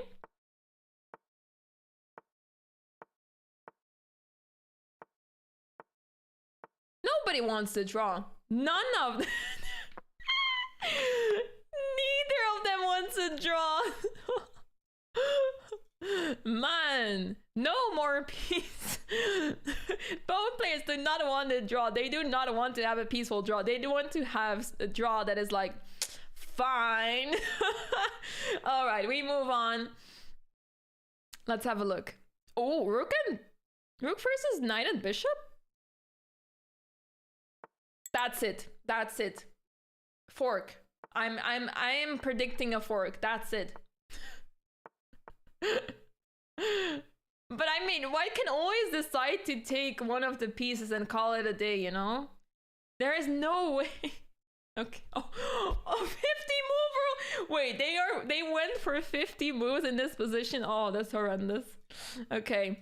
Final game of this round. Oh, wait. Was this forced? Was this lost all the way? No. No, it was not lost. It was not lost. Oh, the knight got trapped. Oh.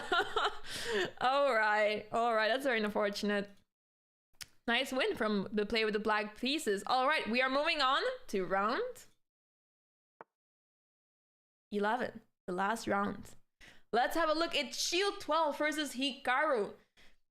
Can Shield take down Hikaru and consolidate his first place, or will he go for a draw?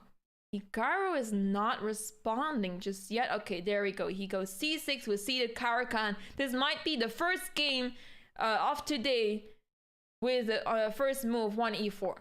But I'm obviously joking, but we saw a lot of 1d4 today. All right, we are in this line. It's called the tile variation, and it can get pretty sharp, but this is very theoretical. Queen a6, offering the trade. Black is more than happy to trade queens here. And c4 stops the trade. And there we go, knight f5. And soon the bishop will develop. Where does the bishop go to? Does it go to e7 or b4? e7 looks like the more logical approach. But I can imagine you want to keep the bishop on g5 alive. Just because it's actually blocking White from attacking. So now we see Hikaru playing f6, all right? He takes f6, seems the logical move in this position. Okay, maybe he's considering bishop f4. Okay, he is considering bishop f4. He played it, and king f7, what a move. He's not going for it casually. He's going for his signature move, the bomb cloud. It's a delayed bomb cloud, but it still counts as the bomb cloud. All right, knight f1.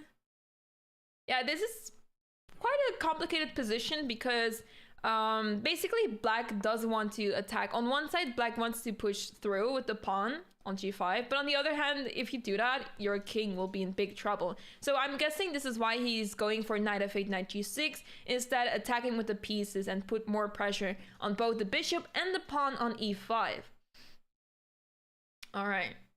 Now, what is white going to do here? Both players have spent quite some time in the opening already, which is quite unusual. You typically see Hikaru playing really quickly, but I think knowing that both players know that there's a lot at stake this round, so yeah, both players feel obviously the pressure to perform in this game. Bishop e7 has been played now because there was barely better places for the bishop. Bishop a5 was not ideal. Now we see e takes f6, all right. And now the e6 pawn is the target, but it's very well defended by this knight, so not a big problem for black, but it's something that black needs to be careful with. All right, rook d8. It's a very slow-paced game, very slow-paced. And with the queen on a6, it's going to be even more difficult for black to try something here.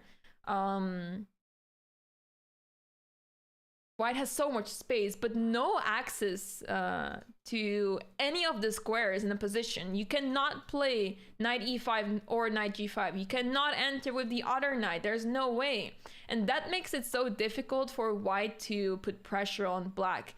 c5, what a nice move. What a nice move. Once again, you cannot take on d5. And this is going to create problems for white. Definitely. After d takes c5, there's always going to be d takes c4 ideas. And after all the trades, so after d takes c5, d takes c4, queen takes, pawn takes, and bishop takes, the only one that can be better in that position is black, for the simple reason that the pieces are better placed, better pawn structure, better everything. So that's why queen c2 was played, trying to keep it safe, but now with e5 in the air, this is going to be very difficult for white to play against. Knight takes d4, e5, and what is the follow-up after e5? Perhaps there's maybe some knight f5? But yeah, this is not looking good. This is not looking good for white. Hikaru only needs this tiny bit. You give him this tiny chance, and he will make it happen. He will make it happen.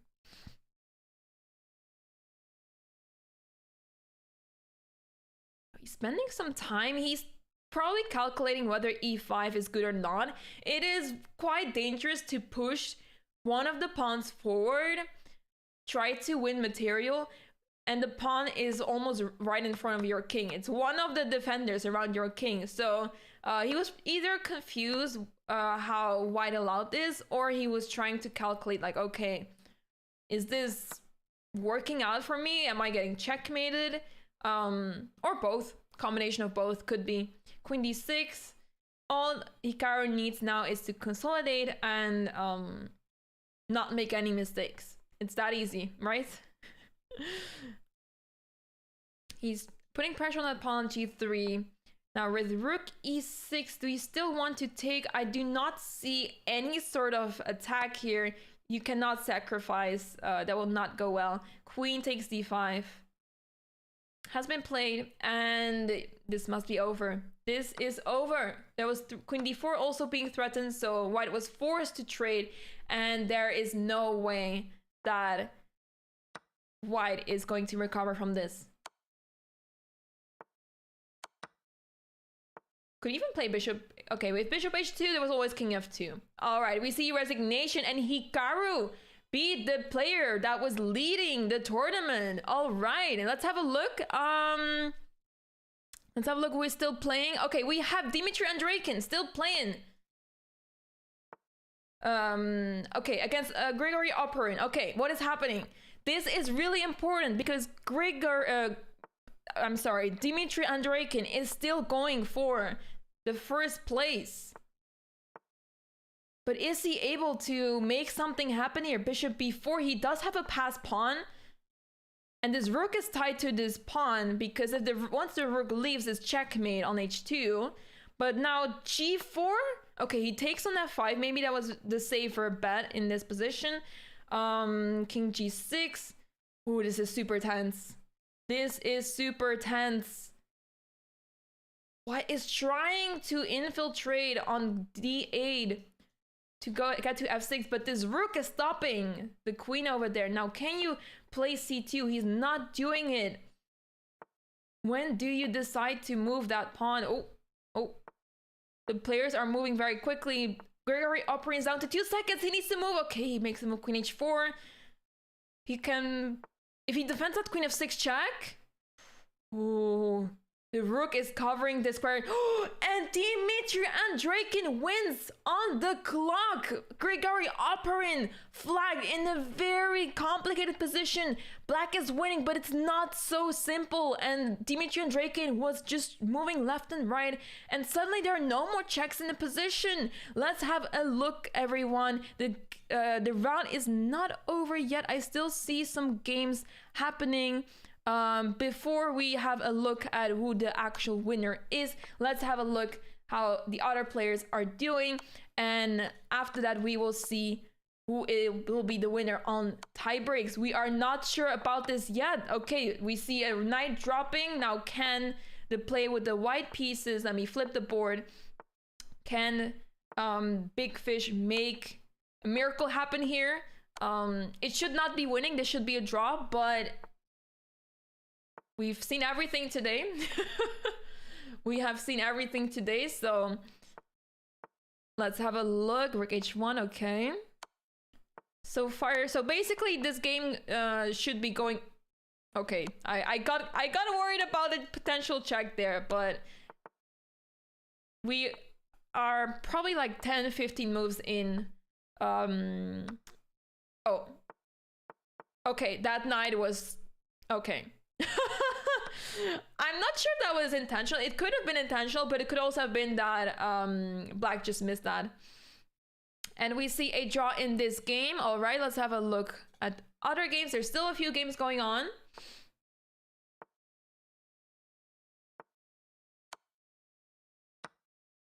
Ooh, queen takes c6, and there was no promotion. Well, there was a promotion happening. Wait a second. Oh, what a way to lose that pawn. Queen f2! Queen f2! No! Queen f2! Again, queen f1, queen f2. Oh, man. Oh, man. And now that's it. You cannot win this. I mean, the rook is safe. Bishop is safe. King is coming closer, but you cannot come too close. All right. Well, that was unfortunate. That was really unfortunate.